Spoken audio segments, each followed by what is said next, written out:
आइए जानते हैं डील फाइनल होने के बाद क्या क्या प्रोसेस होते हैं। तो आज हमारे साथ हैं रियल एस्टेट के लीजन एक्सपर्ट मिस्टर अजय झा। बहुत बहुत स्वागत है सर आपका हमारे चैनल पर। Thank you. तो सर ये जब डील फाइनल होती है तो सबसे पहला स्टेप क्या होता है इसमें? पूजा जी, एक्चुअली में क्या होता है ना, जब डील फाइनल होता है तो सबसे पहले एक छोटा सा हम टोकन देते हैं। टोकन के बाद हम एग्रीमेंट टू सेल करते हैं, जिसमें सेलर और बायर का जो भी बात होती है वो सारा हम उसमें मेंशन करते हैं। फिर उसके बाद एक ट्रांसफर मेमोरेंडम होता है, टीएम जिसको कहते हैं, फिर रजिस्ट्री होता है, फिर मोडेशन होता है। सर ये ट्रांसफर के लिए कौन कौन से जरूरी डॉक्यूमेंट्स जमा करने होते हैं? ट्रांसफर के लिए जो डॉक्यूमेंट्स हमें जमा करना होता है, एक 14 से 16 पेज का एक नोडा अथॉरिटी का फॉर्म होता है। उसमें हम क्या करते हैं, तो उसमें सेलर और बायर का एक फोटोज, बैंक अटेस्टेड वगैरह लगा के फिर नोडा अथॉरिटी में हम जमा करते हैं।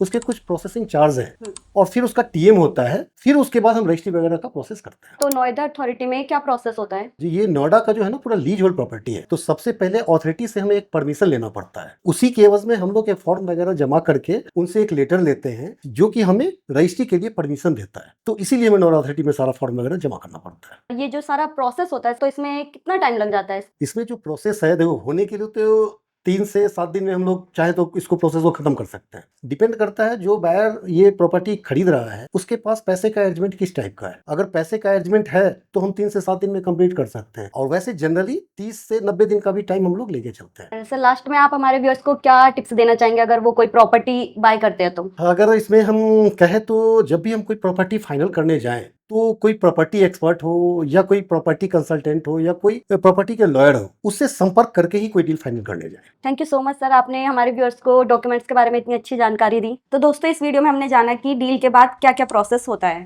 नेक्स्ट वीडियो में हम आपको बताएंगे कि डॉक्यूमेंट्स की क्या क्या डिटेल्स होती हैं। तो मिलते हैं नेक्स्ट वीडियो में।